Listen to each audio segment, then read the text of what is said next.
Hello, everybody, and welcome to another episode of the Conscious Grief series. And today we are joined by Tina Powers, who was a former news anchor, but is now an evidential medium.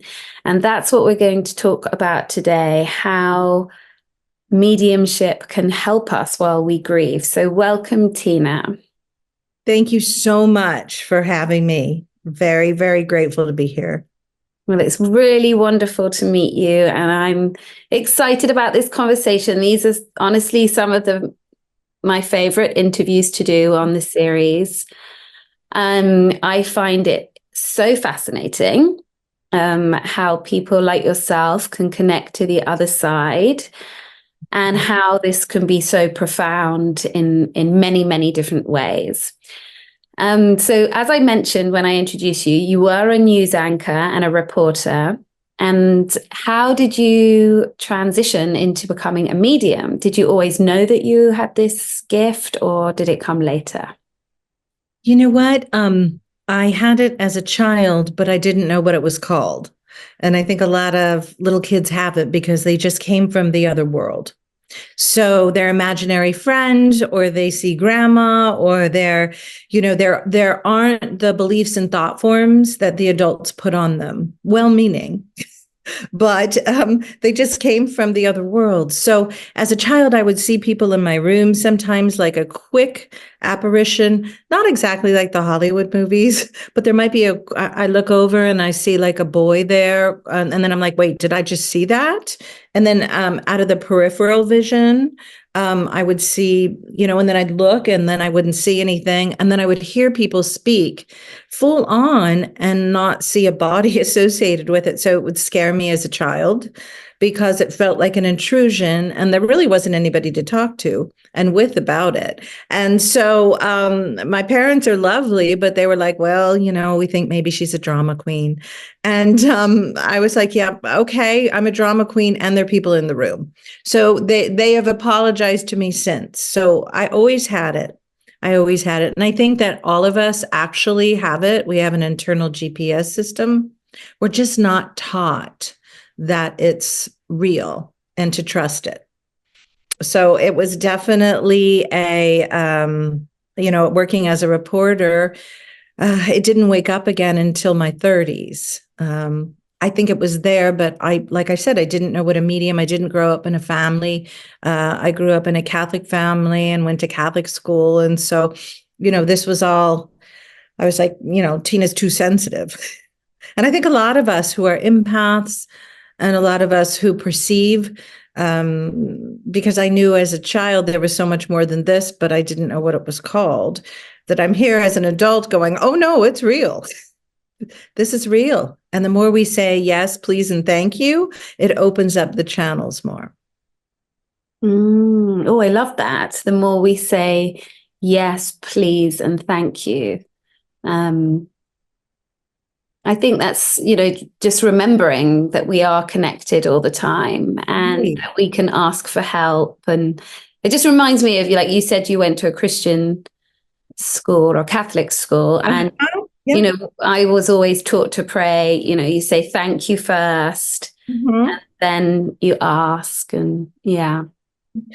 And then there really, I've come to know that there's no right way. We're all connected. So, religion became, I found a lot of, the saints and the people who experience things, I always thought were pretty cool because I thought, hey, they were ordinary people who experienced extraordinary. And I have to say, when we get in grief, sometimes our channel just gets in static because we're so sad and we're in a place where it's hard for us to, we're in our own grief. And so sometimes we miss the signs. Sometimes there's a natural process we have to go through. And that's where a medium can help affirm things for you and to help you hold on that your loved one, pet, whoever you're mourning is in another dimension, is in another place. And that's what evidential mediumship is about. I would say to you, the turning point for me was when I was a news reporter and I was at the scene of a little kid. He was 13 years old who had passed. And it was a gang-related shooting in our in the area. And I woke up at that moment because I saw the father coming on the scene, and we were there before anyone, because you would hear it on the police scanners as a reporter. And so I knew at that moment I felt quite ashamed and embarrassed of what I was recording with the photographer. And so at that moment, I woke up, and I ended up, I think at that point, crossing over more into grief counseling and sitting with the family, and then going, I'm not being a help. I'm perpetuating the problem, because I could feel the gang members at home watching. And I was like, what am I doing? So that's where I woke up and made the transition. It wasn't immediate, but it had me questioning that, and that this wasn't for me anymore, truly. And that's where I went back into mysticism and reading every single book I could. Sometimes when we lose somebody, in this earth plane, or we feel that we lost them, that really wakes us up. And that's when we start our journey, because we're like, can we find them? Is there still connection to them? How can I wake up and not have it be the same day over and over again, that I could have hope, that I can I connect? Is it real? And so that whole process, I think, is part of our soul evolution. Yes, I completely agree. As you say, it's often when somebody dies that we start to seek, essentially. Right. Yeah, and start to read books and think about what happens when we die. Where do we go? Can we still connect with our loved ones? Can this relationship continue? And I think that, one of the obvious things to do is contact somebody like yourself. And there are many people out there that say they're mediums, but you mentioned earlier the term evidential medium. So perhaps you'd like to explain to the listeners what that means. Sure. Well, first of all, I'll also say to the listeners and viewers that always go by word of mouth, because it's still the strongest PR. With all these social media platforms and all of this is wonderful. But honestly, when you know a person who's had a good experience with a medium or with somebody that's working in the metaphysical, that there are no words for that. So always, check that out. But it's always the best, I think. And then evidential mediumship. Many of us are tested or put in circumstances where, that enough evidence has come forward, either working with a scientist or working in, with somebody who's helping in grief. But, you have to go through certain processes in order to have them say, hey, yes, this person is valid, they're certified, et cetera, et cetera. So it's always important. And also, I want to say to go by the way you feel. If you're ever in a session, I say to go with an open mind also, because sometimes we can have we expect it to be what we expect it to be. I remember once I was reading for somebody, and somebody named Philip popped in, and she said, I don't want to talk to Philip.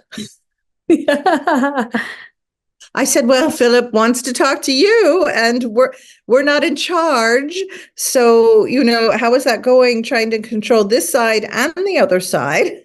Because a lot of times I find out during readings, some things come through of messages that we didn't expect, but it might be something that helps us heal on another level. So if somebody needed to say they were sorry, or somebody said, hey, this is the family pattern that we had, and I'm so proud that you broke it. Just to be open and not so quick, because it isn't exactly the expectations. Because I've found in the 20 years I've been doing readings, sometimes the most painful things can come forward first to clear. And we don't want that. And then not always. I just realize I'm not in charge. I'm just the messenger. But just to hang with it a little bit to see what it is and what it isn't. Yeah, I think that's good advice. And also I was thinking, people who might who've never done have had a reading before, and they might be curious, but then also very cynical, and like, I don't know if this is like a complete rubbish, and but if you are coming, because I certainly know clients from myself who have desperately wanted to connect with their loved ones on the other side, and for whatever reason, it just didn't happen. And I wonder, what could that be? Yeah. Sorry, I didn't mean to. It was just a thought came up. I think sometimes our expectation of what it's supposed to be, because it's not exactly like you and me speaking at the moment. Many times they speak through symbols and pictures. Sometimes there might be, a name, but not always. It just depends on how, and that maybe, the person, because people can also push it out. Like I can still read for somebody, but if they're really shut down, it's like, those old vinyl records. It's like reading for the outsides of the album. And they can, mistakenly blame it on the medium. Now, I'm not saying that there aren't some circumstances where certainly if something is way off, I always say go with your feeling. But if you're in your head so much, it's hard to be in your heart. So the more open you can be, and, that's why sometimes, depending on the individual, waiting a specific amount of time before you do that, because we can immediately sometimes want to talk to a medium, and sometimes that works, but sometimes it doesn't. And then we're very disappointed. So sometimes there's a moment for us to heal and get to a certain place before they'll come through. Sometimes, I just read for a woman who lost her son, and I was asked to read for her about 6 months ago. I checked in, and they were like, no, because she wants to go to the other world. She doesn't want to be here. So it was my responsibility as a medium to say, oh, it's not time yet, because there needs to be a certain amount of healing within the individual before we connect. And I get it, because sometimes it's so painful. We just, want to go over there. And so, and I tell people, hey, even if you did go over there, it's not a guarantee if you just forced it, so there is a responsibility that comes with mediumship and timing and trusting divine timing as well. Grief is very delicate, and everybody has their own individual. There's not really, that's why nobody can tell anyone else their own process. Right? Yeah, no, I couldn't agree with you more. And you bring up something so important, the feeling when you're in acute grief. And, I think this particularly happens with, people who've lost children or spouses. Yeah. That you just don't want to be here anymore, and you want to join them wherever they are, or just not deal with the pain and the suffering of the intense grief. And yet, we, and in a way, have a responsibility to stay here. And yeah, maybe you'd like to talk about the soul. Sure. It's very painful, and people don't talk about it a lot, although I think it's being talked about more and more than it used to be in decades past, for sure. I think it's natural to want the pain to go away. And also, it's natural to forget. Think about how fast 30 years has gone. It's like a blink of an eye. And so when we're in grief, sometimes it's just minute to minute. Sometimes it's hour to hour. Sometimes it's just making it through the day, right? But this is where a really good therapist or a spiritual therapist who, depending on what your needs are, that's working also outside of the realms more in metaphysical. That's where somatic healing, that's where our journey begins many times. Because I think life is a series of remembering and forgetting. And I go through it too, our whole lifetime, and then we're in the other world. But this is where we pay attention to the dream time, because many times our loved ones, they know the pain we're in, and they'll visit us during a dream. And you'll always know it's real because you'll never forget it. It's crystal clear. You know, you saw them. You might not hear them say anything. They may just appear, or they may talk to you. I have goosebumps while I'm delivering this message. So that there's a difference between a dream where we're sort of, sometimes we say dumping all the processing information. You know, when you wake up in the middle of the night, or it's 3 a.m. and you're like, oh my goodness, thank gosh that was just a dream. And then you try to hold on to it, but it fades into the day. A real visitation, you saw the individual. You might not remember the whole dream. It's almost like there's amnesia, because I believe our physical body's resting, but the eternal part of us, the soul part of us, is many times out and about. And so our loved ones come to us. We have meetings, and I just want everyone to know it's real, because that's the way that they can appear. Even working as a medium, when I see an apparition at times, it can almost make you want to faint. It is very, it can be wonderful, and then it can also be a little jarring to our system. So I think that's why sometimes they do it more gently in the dream time. Also paying attention to all the signs you're receiving. There are many things that our loved ones can move around in this dimension, even music. I remember when my grandmother passed and my family was going, what do you mean people from another world are talking to you? And I said, they are. And we were on a cruise, and I was with my parents. And I turned to my mother and I said, Grandma, it just came in. Grandma, I want you to know that after this moment, because we were in one of those, like entertainment nights on a cruise, that you're going to know without a shadow of a doubt that she's with you. And it just came out. So we're sitting there, and all of a sudden, the curtains open, and out walks the, performer, and she starts singing Hello, Dolly. Well, that's my grandmother's name. She was Dorothy, but she went by Dolly. So we knew, and we even looked around and went, okay, so they demonstrate to us. But then this is where we sometimes go, well, is that real? We're so hardwired for the critical. Our mind can be. For the skeptical, it's good to be healthily skeptical and check things out, for sure. But it's also, there's a whole other world as we open up, that we can start to trust ourselves, trust what we're receiving. It's actually quite magical when we start doing that. And that's where, believing that the penny that wasn't there, that all of a sudden appeared. And I always love the pennies, because I call them pennies from heaven. It says, in God we trust. Or the feathers, or the bird that came to visit. Check in when you feel like it's from mom, when you feel like it's from, your beloved pet. So pets have their soul evolution as well.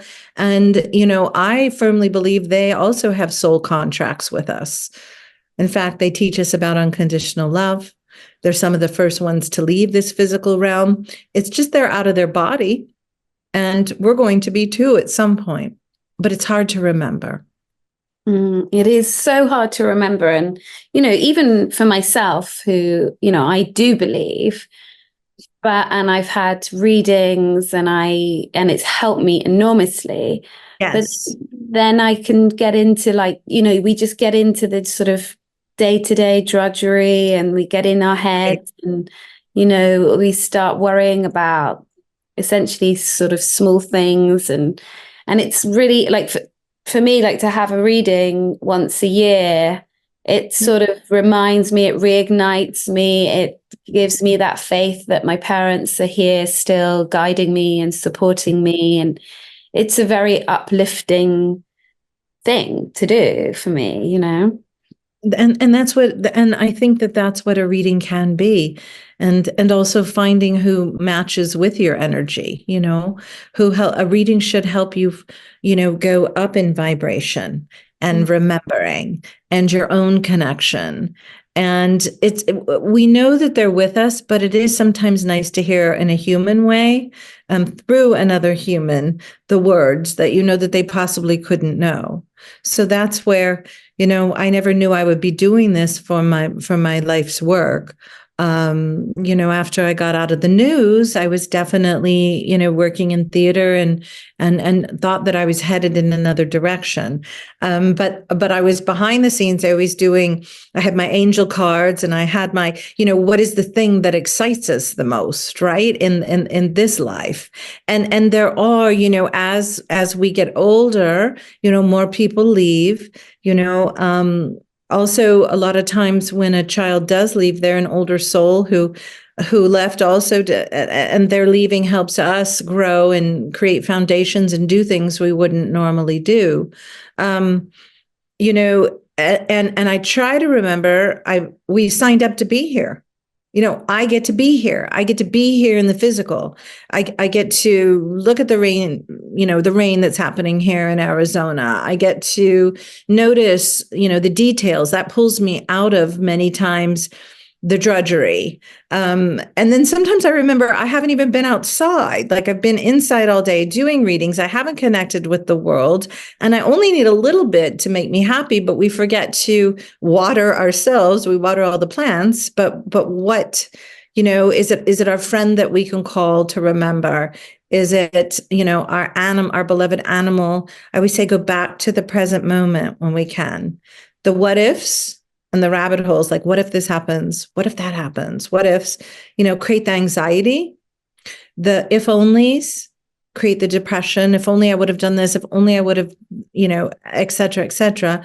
And then the what is, and getting back there, because there's no past and there's no future. We're in the moment. And I have to tell you a funny story. I mean, I forget as a medium also. I mean, I was at a funeral of my friend, Paul, who passed long ago. And he was a husband of a good friend. And I was crying. And this man, this very irreverent French artist came up to me, and I thought he was going to say something really nice to me. He looks at me and he's watching me cry. And he's like in his 90s.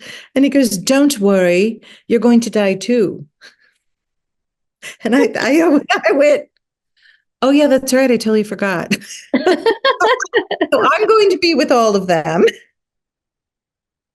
And remembering, what is the mission? This is where daily journaling, getting it out of our head onto the paper, sitting with the sadness is all right, but that's where we reach out. I saw on the list Melanie Tonia Evans and the somatic healing and meditation. Do I need to do a meditation to help clear something out so I remember? What do I need to do in this moment to stay in this moment so that I can be okay? Yeah, thank you for those reminders. When you were talking, I was thinking about just last weekend in one of my grief groups. We were talking about, it was the last session actually. So it's like we talk about the new you because you've been forever changed by your grief.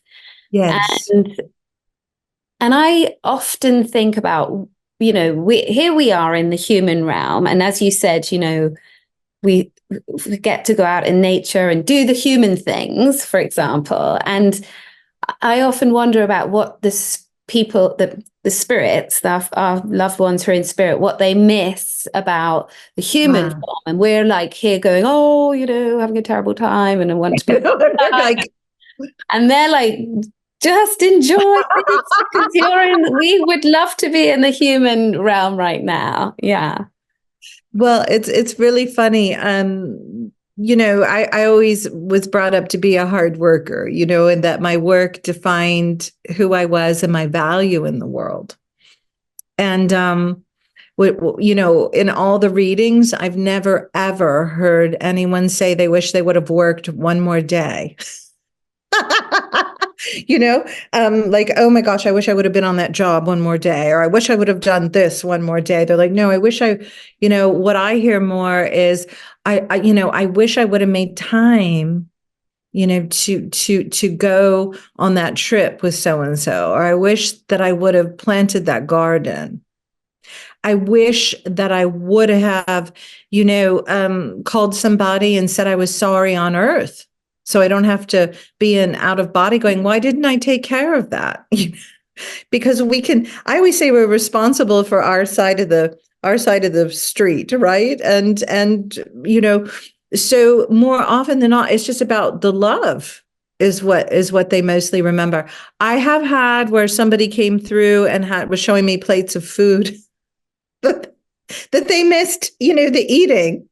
Now, again, they were in higher frequencies, and I think sometimes our human brain has a hard time understanding it. Like, we'll get a glimpse of things, and then we go back into this reality because we came here to learn in this way, right? And so we're not over there. But I think the things that we put off that are sometimes our greatest pleasure, meaning going on the trip, deciding I'll be happy when this happens, when I make more money, when I am able to do this. They're like, no, be happy now, because that's what brings in all the things. It's yes. I have had, certain, it's interesting, and this is coming up, but where, somebody wrote their will and then they transitioned over, but they didn't, like they cut somebody out, but they didn't take the time to explain to them why they were doing that. So they just left, cut them out so there. And then the people that were left behind had to deal with it and the fallout, and it created more, I want to say karma. So to take care of what you can, even if you can't call the person, to at least, write a letter, pull them in your mind and forgive them, that way, to do something of atonement. They said to clean up our side of the street so we don't go over there and go, oh. So, but they also say, I wouldn't have worried so much, And especially a lot of times with, females, there's worry patterns, like ancestral worry patterns in families. Like, it was somehow, if I worry, then everything works out. If I don't worry, then, oh, that might be really bad.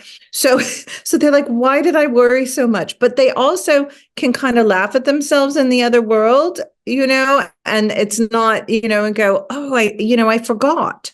So that's why it's like diving in the deep end of a pool. That's why there's not judgment for the others that are here. There's only learning, right? We can, if there's somebody toxic on the earth that we can't communicate with, that's different than, we just protect ourselves, and we learn how to cope with that instead of trying to change other people. We learn to go higher in vibration. So there's a lot of different things they say, but I laugh at the worry, the eating sometimes, the fear, which you hear, you probably heard the acronym false evidence appearing real. Mm-hmm. Yeah. Or, there's a difference with F everything and run away, but that's a whole different thing. But usually it's an illusion, but we set it up for ourselves, so to break through. Because I firmly believe we didn't come here to play it safe. We came here to give our gifts to the world. And there's all a note that we have to play. And so if we can remember that note, it's not like it's, so strict and about perfectionism. It's just the expression of us. And so if we can start on the journey, whether it's through our grief, whether it's through just trying to check out, well, I'm interested in astrology and what does this mean? And also, not taking somebody's word for everything, how does this resonate in my body? As a reporter, we used to have to check things out about 3 times before we ran with a story. And there's so much on social media and so many opinions and so much happening in the world right now in the larger collective that we really have to pay attention to our own barometer and how we feel about things and trusting that more, because that's really where the power is. Yeah, my gosh, that is so, so true. And we can be very influenced, by a simple social media post or, what somebody says imparts advice, that maybe have not even been asked for. And I think, that is the most important thing, to be like checking in with how it feels in our body. And my experience with my grief was that I was so disconnected from my own body, for so many years, because I had repressed all of this grief, and it was all pushed down and very, very unconscious. And it took a long time to, learn Yeah. really how to feel and trust myself, and let alone trust this universe. Right. Yeah, so it's if people can kind of understand like the importance of conscious grieving and feeling the feelings and having a curiosity about what they're going through, as opposed to just running from it and denying it and pushing it down, you're going to wake up a lot faster. Yeah, and this is what I feel like conscious grief is. It's conscious awakening, essentially. Right. Right. And there's no time limit on how, like, everybody's path is individual. And we're all afraid to hurt. I mean, I don't know a human that says, hey, let's welcome the pain. It's hard to sit in. But as we, long ago, it used to be just carry on, just carry on. And certain people were just in survival mode, and perhaps that served them at that time. We're at such a but honestly, we still have to. I've found, at least in my own road and journey, that it's there, and we have to deal with it, and go there in order to get through it. And so there's so many resources now that if we, and even if we're afraid to ask for help on, the external, or we have problems trusting people, asking our guides in the other world for help, asking that, the divine right person be placed in your path to help you, and then letting go. I've often found when I can just slip out of the way just a tiny bit and let the universe, God, source work, it's usually pretty miraculous. It's just me having to let go of the control. It's quite a journey. And I think once we've graduated, I want to call it that, or maybe we've established a healing on a certain level, then there's no more trigger or pain on that. It goes to something else, because we're here to keep evolving.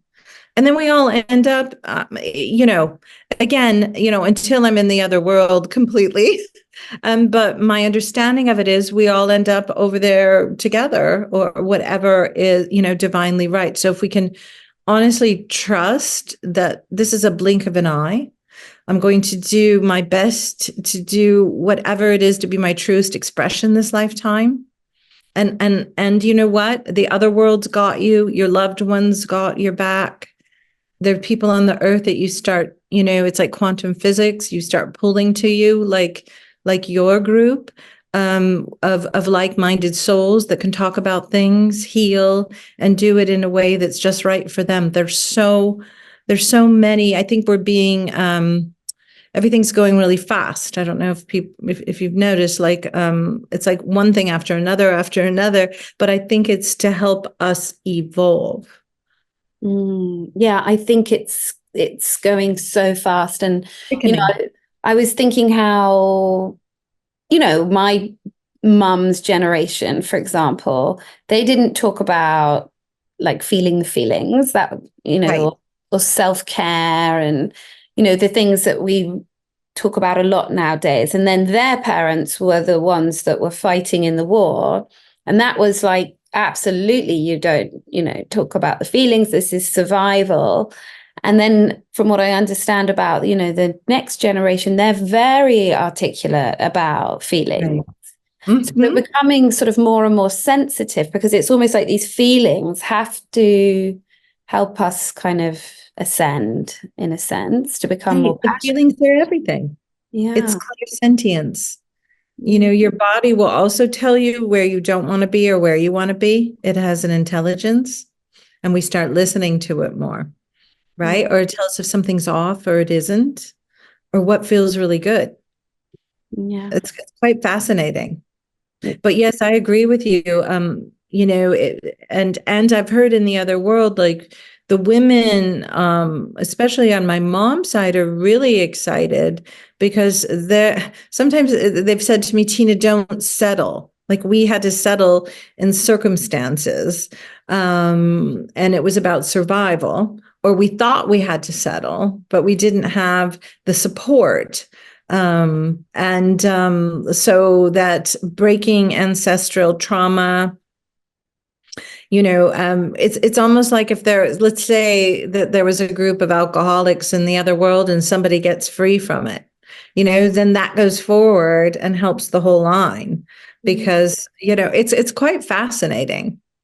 It is so fascinating. Yeah. And we're living in a very new world, and it really is, it is happening as we speak and in this decade. And I'm an Aquarian, so Oh, I feel always interested in the fact that we're going into this age of Aquarius, even though no one can quite agree when it started. But you can totally see it's happening. Like, these old ways are breaking down, and people like yourself who can connect on this quantum field, that many people would have thought, like, that's ridiculous. Even people I know, they think, and I think, well, it's not going to be that long and you'll be like, oh, yeah. There's that's always amazing. somebody, yeah, ahead of the group.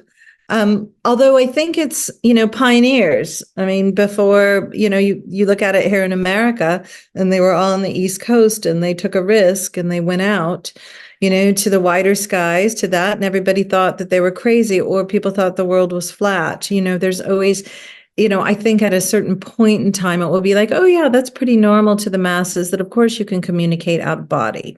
I remember getting up in front of a group, I think it was like of 200 New Yorkers. And so, but they were there, their souls had placed them there, but a lot of them were very highly skeptical. And I just said, oh my gosh, the land of flat people are here. And they just burst out laughing. Because what I have to say is that I don't have all the answers, but I know that they've been talking to me and it's been correct. So where is it coming from? And you learn to trust. And there's a part of their soul that wants the information, or they wouldn't be there. But any medium, psychic, or anybody that purports to know everything, I would run or say, follow me, because, my teachers, they want, and myself, want everyone to feel it for themselves. And then we just check in, and we have that, where we keep going. But there's a great, I love Sonia Choquette. She's out of Chicago. She's written probably like 30 books, and is quite an elegant teacher, I think. She has a book called Ask Your Guides, and it's on Audible. And it also has meditations to meet your guides, to talk with angels, and you start working with it and things start happening. So, there are other dimensions. And I've also learned where everybody is, it's okay. Everything's okay. Hey, there was a point in time long ago when I didn't even know what a medium was, let alone that I would be doing this. But what I did is I said a prayer, and I asked that I would like to, make a difference, that I was here on the planet, and that to use any gifts from this lifetime or any other, to help that happen. And then I let go, and then this started coming in. There's a key to letting go. And it's really hard, but as we let go and get out of the way a little bit, if we want to call it serendipity, synchronicity, magic, that beautiful spontaneous space, is where we create. And so it's okay to feel sad. It's necessary even in the human condition, but the key is we don't want to stay there. And so we have the tools this lifetime with groups like yours, with mediums, checking things out, and doing our own journeys. And I think that's what we're here to assist with. And then we have our own. I find sometimes when I go through something, then all of a sudden I have a lot of clients who just are going through it so that I can assist. So it's all of us helping each other. And it doesn't take a whole lot of lights to change the world. Positivity is contagious, and so is negativity. Yeah. Yes, everything. I love everything that you're sharing, Tina. It's so powerful. It really, really is. Oh, thank you so much. It's yeah. They're just wonderful things to learn and to remember, and that we're not here on our own. And Right. yeah, because it can, feel like life can feel really lonely, and especially when you're grieving. And I think what you were Yeah. sharing about making space, it's sort of, life can be so busy and hectic, and then we want to be busy in grief because that's a good distraction. And reminding people that, yeah, taking time off, like not working all the time if you don't need to, or taking a break, or going for a walk in nature, and being not unafraid to find the things that bring you joy Mhm. while you grieve. Like, it's okay Yeah. to also laugh and Right. have fun if you can, and find the people or the places or the things that make you laugh, because that is a vibration that, that, like you say, that creativity can come in, that we can be inspired, that we can find our purpose, that we can, Right. yeah, play that note that you were saying, that we're all here to play a note on this planet. And your grieving led to this moment of you holding what you're holding for other people. Yeah. May perhaps, it was in part that, oh, what you created out of that is helping a lot of people. And so, and also helping the world. We tend to go, well, can one person change everything? My answer is yes. And I remember that was one good thing as a news reporter that I did love. I remember meeting Rosa Parks, who started they say the modern day, the civil rights movement. And I met her and I spoke with her, and she said she was just too tired to move that day. But, what I viewed was that integrity within her was like, no. And because she didn't do that, it like gave permission to all these other people who then jumped on board. So one person can change everything. And that one person can be you who's listening. Our guides and our helpers and teachers in the other world, and the ones, they'll softly whisper your purpose. They'll tell you to paint. They'll tell you to write. They'll tell you to go, hey, go to the coffee shop. And then you go, if you're just following, and you see somebody there who says, hey, I have a job opening here. If we have lists all the time, and of course I have them too. And I said, what happens if I don't get the list done, or they just move to the other list? But if you don't leave room for those magical, spontaneous times, we didn't come here that life is just a list. Now, I've traveled a lot sometimes in my distraction and grief, and then realized, okay, because I needed a change of scenery, or I needed just to shift something. But then I realized, Tina, this is what you're doing. You're just, but it put me in present moment to pay attention, because it wasn't the same. It was interrupting the pattern. So and then at a certain point it was getting out of hand because I was traveling so much, but that it was like, okay, you need to sit with your own grief, Tina. Right. And it's not even always through death. It can be the grief of a family member, an estrangement, things happening on the earth plane that make us feel isolated and alone, and also the grief of somebody out of body. So, again, I think one of my biggest takeaways for myself is always remember to ask for help. It'll come, but we have to ask because we have free will here. Yeah. And sometimes I feel like my guides are going, oh, she's doing that thing again about me. She's not asking for help. So we'll let her have the lesson or the learning. It's not like they're strict, but okay. It's always loving. But the minute we go, will you please help? It's not that other energies are going to solve our problems. They're going to come up with options, or maybe the highest way to get through something. Mm-hmm. Yeah, it's definitely a good reminder. It's come up actually in a few interviews for this series, the idea of reminding people to ask for help. And I guess, me being somebody who likes to, practice and talk about spiritual practices, that is a spiritual practice, that we're not here to do this alone. We're here to co-create with a higher power. Right. And and yeah, I've been astounded sometimes the minute I ask for help. Mm. Yeah, it It's can quite come beautiful. in a heartbeat. Yeah. Um, Tina, I always like to ask people in these interviews, how you would define the term conscious grief. Hmm. Well, how I would define that is because being conscious is being aware. And so being aware of your grief and letting it come up. But doing that with safe people or safely within yourself. Um, Conscious grief would be allowing others, also receiving the help from others, allowing assistance in, because many of us were taught that that's a weakness. And there's so many tools available. So conscious grief is, it's I don't know why these words, is admitting that, we're in a space and it's difficult and we might need help. Or maybe it's just being in that space and going, okay, what do I need to do consciously that I can do to help myself heal?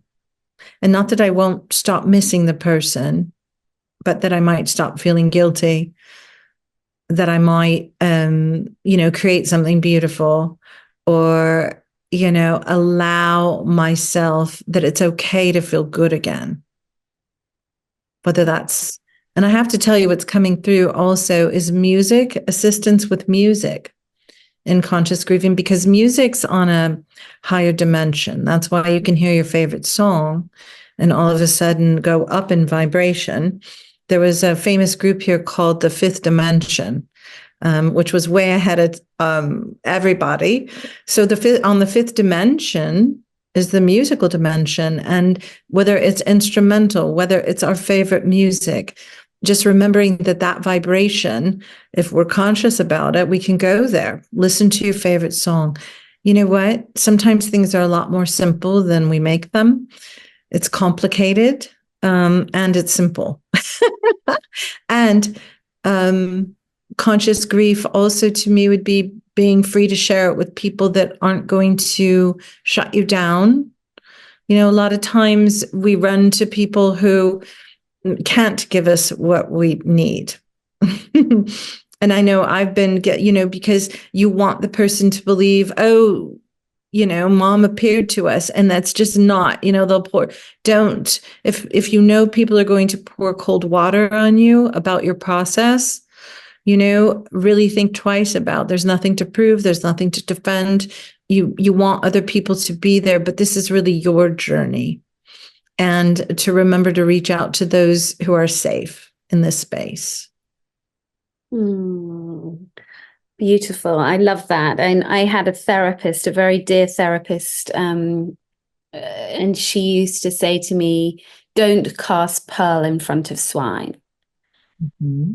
Yeah, just like you're explaining, make sure we're discerning about who we share with, because some people won't be able to hold that space, or they will try and fix us or hurry us along or tell us to stay busy and be strong and all these kind of things that feel like they make sense to them. But, we also need to find people that will really just hold us and nurture us in our grief.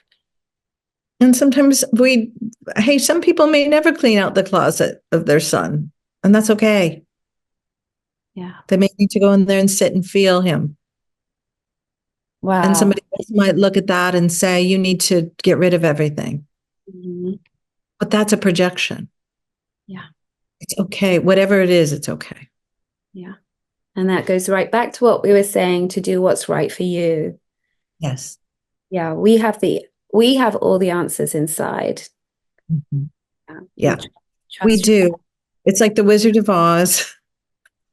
It was in there all along, which is actually really a metaphysical movie, but it was there all along. We just forgot, or remembering, and then we can help other people remember, and then we'll forget again.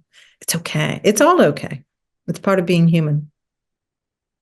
Oh, Tina, I've loved our conversation. Thank you so Me too. Thank you so much for inviting me, and for the work you're doing in the world and bringing everybody together. It's really important. You're so welcome. And thank you to everybody who's been with us, listening and watching. Sending love. Bye. Bye.